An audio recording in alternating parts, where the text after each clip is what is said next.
Our next guest has managed money, studied hedge fund strategies for decades. He is the president and CEO of Ramius. It is a $11 billion alternative asset management fund. Just launched a mutual fund, which is in part invested in a fund of funds. Bill Marr with us now. Bill, thanks for coming in. My pleasure. So essentially, you have a mutual fund, which is 75% of where your investments are and have pretty plain vanilla things that we all know well and understand. 25% is this fund of funds activity. Is that the breakdown of the funds? That's correct, yes. And within that 25%, where you are acting as a fund of funds manager, what looks good to you right now? What strategies are outperforming? Which ones are you going to leave by the side of the road? Well, this particular mutual fund is invested in managed futures managers.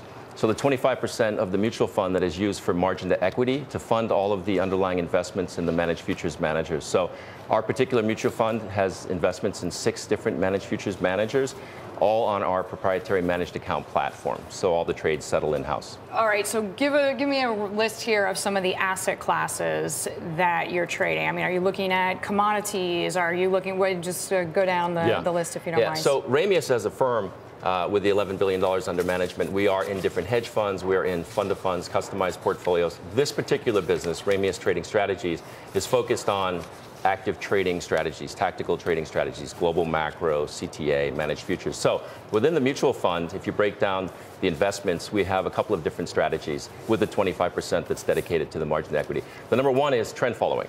So trend following has become... Well, that's been pretty tough this year, Bill. Yeah. So how have they fared? Yeah, trend following as an index this year, if you look at the averages and the indices, they're down a few percent on the year because of the fact that we've had massive gyrations across the markets and equities and other markets, and at the end of the day, we're flat. You know, as of today, we're pretty flat on the S&P, so these types of reversals... Which I guess I don't have to point out to you is a little bit annoying for people paying 2 and 20, right? Yeah. No, it is. So that's why we buffer those investments in other strategies as well. So in addition to trend following, for example, we have allocations to what we call quantitative macro managers, where the inputs to these models, and all of these managers are systematic. So the inputs to the models for the quantitative macro managers are economic fundamentals, things like interest rate differentials, inflation forecasts. And they have fared quite a bit better this year in that strategy. There's also other types of patterns that technical traders are trying to capture within the markets, reversionary and other types of patterns. And we have about a 25% allocation to non-trend managers in this mutual fund. How do you go about choosing the managers that you're using? I'm assuming that takes a lot of homework. Yeah, it does take a lot. We have a very deep due diligence team.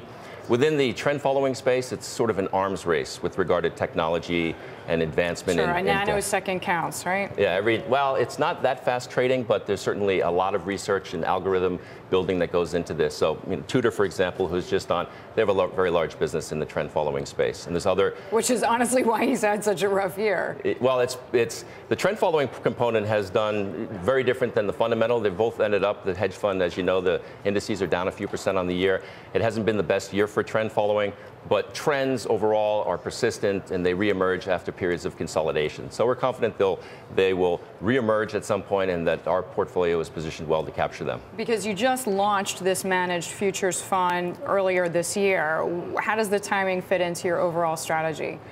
Well, so trend following, as you think about it, in the third quarter, equities are down quite significantly, 13, 14%, and then we get a big rally in October, which is about 10% rally, right? So if you're following the trend, you're going to be short going into October, and as markets rally in October, you're going to be wrong-footed. So that's the tendency. The beginning of November, we had a sell-off in equities, and then obviously a big rally at the end. I think we even have a chart, actually, Bill, which shows the managed futures fund versus equities. At least I hope we have it anyways. That sort of backs up what you're talking about there. So you can see, obviously, you know, in the yellow line, you have the hedge funds and then the managed futures funds in white. Yeah.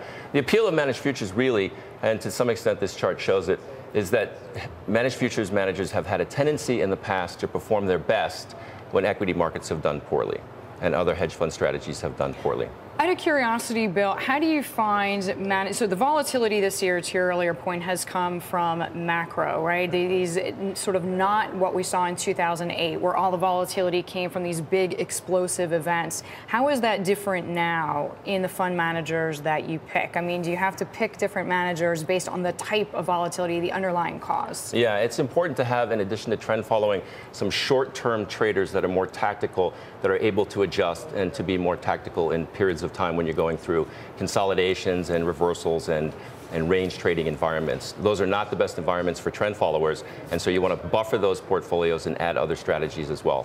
Bill, before we let you go, is there any one investment idea, just clear, we love the trade here at Bloomberg, one call that you think for sure is going to make you money, not maybe the most money, but will make you money in the next year? What would it be?